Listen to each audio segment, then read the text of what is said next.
In 2001, a mother's life was taken in her own home in Montgomery County, Maryland. Her name was Leslie Prior, and her murder shocked the small town. The case went cold, leaving her family in despair. For 24 long years, they lived with unanswered questions. But in 2025, everything changed. A discarded water bottle at an airport contained the DNA that would bring her killer to justice. The man behind the murder? Someone who thought he'd escape justice. This is the true crime story of Leslie Prior, her unsolved murder, and the DNA that finally cracked the cold case after 24 years. In 2001, the small town of Montgomery County, Maryland, was shaken by the violent murder of Leslie Prior, a 49-year-old mother and beloved member of the community. The crime scene was brutal, forced entry, signs of a struggle, and yet nothing was stolen. Whoever had entered her home hadn't come for money. They had come for her life. Leslie's daughter, Rachel, had recently broken up with Eugene Gligor, a 21-year-old local man who was known to have a temper. The breakup had left him angry, and his name quickly became one of the first suspects in the case. But despite his anger and proximity to the family, the police had no evidence to tie him to the crime. Days passed, and the investigation stalled. Detectives dug deeper into Eugene Gligor's background, but there was no clear evidence linking him to Leslie's death. As time went on, the case grew colder and colder. Rachel was left to mourn her mother without any answers. Detective Richard Harrison, a veteran with the Montgomery County Sheriff's Department, took on the case. He was no stranger to difficult investigations, but something about this case felt different. A murdered mother, a cold case, and no answers. It was a challenge that weighed on him. The town of Montgomery County deserved justice for Leslie, and her family deserved closure. The investigation expanded into DNA testing, but in 2001, the technology wasn't advanced enough to provide any leads. DNA samples taken from the crime scene were cataloged, but no matches were found. The case went cold, and Leslie's murder was left unsolved. Over the years, the investigation into Leslie Prior's murder went silent. The police station filed the case away, and life continued without any further developments. Leslie's memory slowly faded from public consciousness, though for Rachel, it never faded. But then, in 2025, everything changed. The science of genetic genealogy was making strides, and DNA evidence that had been collected from the crime scene years earlier would finally bring Leslie's killer to justice. The breakthrough came when a water bottle, found at an airport, contained DNA that was finally matched to Eugene Gligor. The killer, who had thought he was free, was now exposed. 24 years after Leslie's murder, justice was within reach. In the end, it wasn't just the work of a single detective. It was the power of science, the persistence of Leslie's family, and the breakthroughs in forensic technology that made this case solvable. The truth, however painful, was now coming to light. The man who took Leslie Prior's life was about to face justice. By 2025, the case of Leslie Prior had faded from the public's memory, but not from the minds of those who loved her. For Rachel, it was a pain that never dulled. Every anniversary of her mother's death brought the same unanswered questions. For Detective Harrison, the case had remained a silent burden, but he had never given up hope. Then, in a twist that seemed too unlikely to be real, the case was reopened thanks to advances in genetic genealogy. DNA evidence collected from the crime scene, a few samples long preserved in evidence lockers, had sat dormant for years. But with newer technology, those samples were suddenly given a chance at being matched to the ever-growing DNA database. It all started with a water bottle discarded in an airport trash can, an unassuming item that would prove to be the key to solving the case. A cold case detective, working on a completely unrelated investigation, found the bottle during a routine check. Inside, there was DNA, and when that DNA was tested, it led to Eugene Gligor. The match was confirmed. He was the killer. The man who had eluded justice for 24 years was finally found. Detective Grace Miller, who had taken over the investigation when the case was reopened, made the call that would change everything. She called Rachel with the news she had been waiting for her entire life. "We found your mother's killer," she said. The words were almost too much to comprehend. For Rachel, the news was overwhelming. For 24 years, she had lived with the uncertainty of not knowing who had taken her mother's life. Now, the face of that killer was emerging from the shadows. First, Rachel couldn't believe it.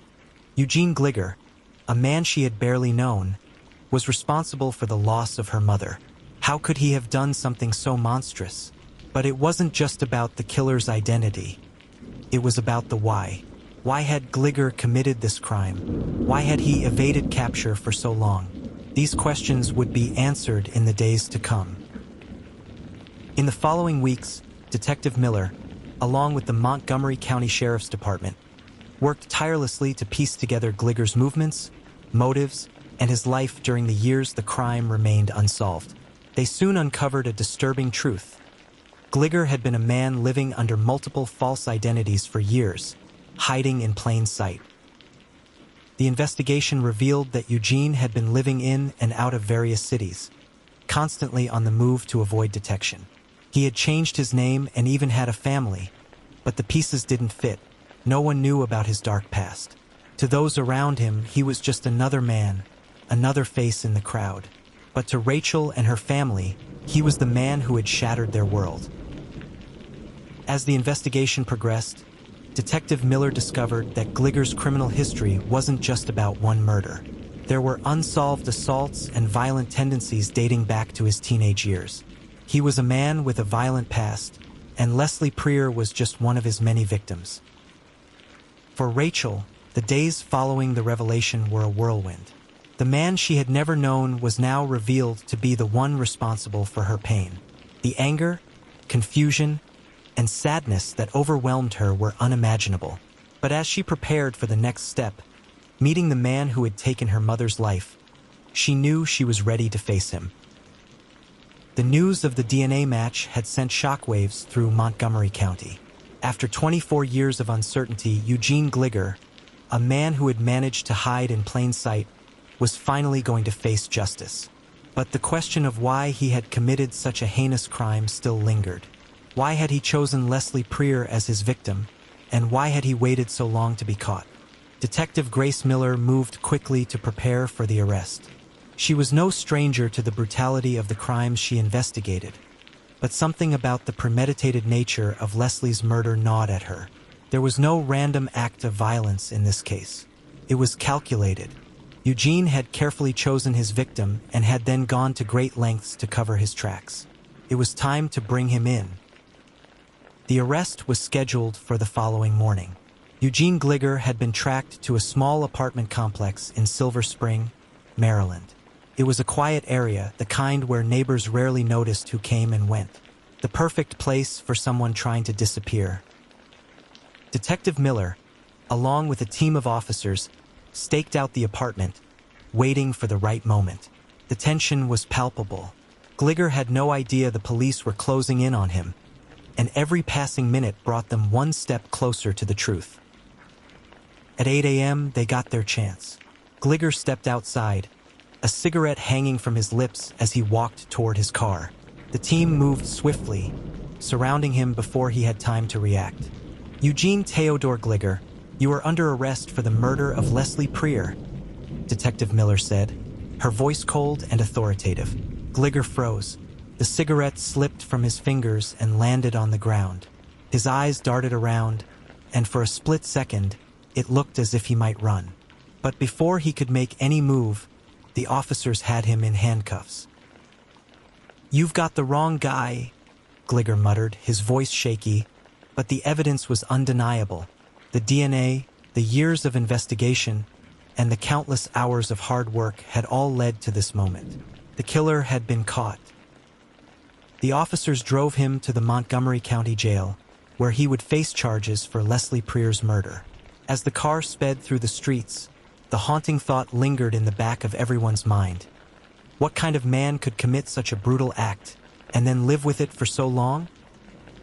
When Gligor was finally processed into the jail cell, it was hard to imagine that he had lived a normal life for so many years. all while hiding a terrible secret. His face had been in the news countless times, but he had evaded justice until now. The arrest of Eugene Gligor was a moment that brought closure to a family that had spent 24 long years searching for answers. But for Rachel Preer, the relief of knowing the killer had been caught came with a heavy emotional cost. The man who had taken her mother's life was no longer a shadow in the distance. Now he was a person with a name, a face, and a long history of evasion. As Gligor was processed and taken to trial, Rachel tried to piece together the remnants of a life that had been torn apart by violence. Her mother's death had always been a dark cloud hanging over her, but now, with the truth finally revealed, it felt as though that cloud had been lifted, and yet, its storm still lingered. Rachel knew she would never fully heal from the loss of her mother, but for the first time in years, she felt a sense of justice. But justice, as it turned out, wasn't as simple as a conviction. During the pretrial hearings, it became clear that Eugene Gligor was not just a man hiding from justice. He was someone with deep psychological scars. Psychiatrists and criminologists dug into his past, uncovering disturbing patterns. He had a history of violent outbursts, dating back to his teenage years, which had gone unnoticed by those around him. But what was even more unsettling was the revelation that Gligor had been living with the guilt for years. A man who had evaded the law but never fully escaped his actions. He was a ghost in the system, moving from town to town, creating a life for himself while constantly looking over his shoulder. But the guilt had never let him go. When the trial began, Detective Grace Miller took the stand, detailing the investigation that had led to Gligor's arrest. She spoke of the years of frustration, the cold nights of searching, and the tireless efforts of the Montgomery County team who had never stopped believing that Leslie Preer's killer would eventually be brought to justice. Rachel listened to every word, her emotions swelling in her chest. It was hard to reconcile the man sitting in the defendant's chair with the man she had once thought was a stranger to her. This wasn't the face of a nameless, faceless criminal. This was a man who had hidden behind lies for 2 decades. The prosecution presented overwhelming evidence, but Gligor's defense team put up a strong fight, arguing that he had acted in a moment of temporary insanity. They painted a picture of a man who had been shaped by a life of hardship and who had simply snapped in the heat of the moment. The defense made their case, but it was clear to everyone watching that the true story of Leslie Preer's death was much darker than they had ever imagined. As the trial continued, Rachel found herself torn. She wanted justice, but hearing about the details of her mother's murder, about how Eugene Gligor had planned the attack, made her physically sick. She wasn't prepared for the brutality that had unfolded in her own home that night. She had always imagined the murder to be an act of passion or random violence, but the truth was far more calculated. The jury deliberated for just a few hours before returning with a guilty verdict. Eugene Gligor was convicted of first-degree murder and sentenced to life in prison without the possibility of parole. It was a victory, but it was not the closure Rachel had hoped for. The pain of her mother's death would never fade, and now she had to face the fact that a part of her life would always be dominated by the loss. But for the first time, she could finally start healing. In the months that followed the trial, life in Montgomery County began to return to normal. But for Rachel, every day was still a reminder of the past. The pain, the unanswered questions, and the life she had been denied. Her mother was gone, but she had finally learned the truth, and that was the first step toward finding peace. The trial was over, and Eugene Gligor had been convicted, but for Rachel Preer, the journey was far from complete. The finality of the court's decision didn't bring the sense of peace she had hoped for. She had lived with the memory of her mother's brutal death for 24 years, and now, even with the killer behind bars, the void remained. Rachel had spent decades haunted by the uncertainty of Leslie Preer's murder. For all those years, she had tried to imagine what happened to her mother, piecing together the little she knew. But now, the horrific details were etched in her mind, a permanent reminder of the violence that had taken her mother from her. Though justice had been served, the scars of the past would not heal overnight. Rachel found herself struggling to rebuild her life and her identity without her mother. Every milestone she reached felt incomplete without Leslie by her side. Each birthday, each anniversary, the missing piece was still too large for her to fill. For months after the trial, Rachel had trouble sleeping. The nights were long, filled with disturbing memories of the murder and her mother's face in her mind's eye. Even in the safety of her own home, she was still trapped in the shadows of the past. Rachel knew that healing would require more than just the conviction of a murderer. She needed help, and for the first time in her life, she was willing to accept it. She sought therapy, hoping to find a way to cope with the trauma and grief that had followed her all these years. The therapy sessions were long and difficult. At first, Rachel felt like she was only scraping the surface, but slowly, she began to confront the emotional walls she had built around herself. She started to understand that her pain, her rage, and her sadness were all part of her journey, and that healing was a process, not a destination.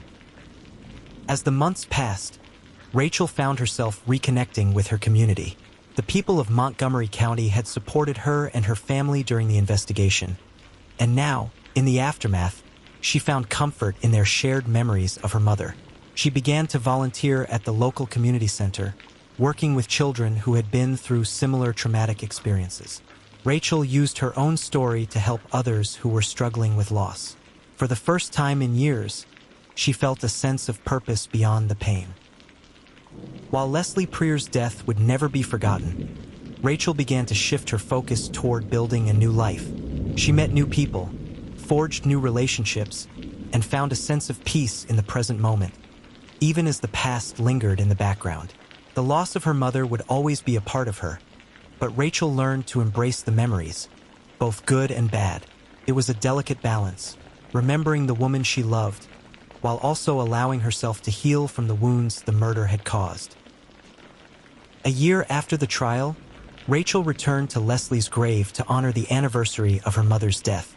She stood there for a long time, just staring at the headstone. This time, though, she didn't feel as heavy. There was no longer a feeling of unfinished business.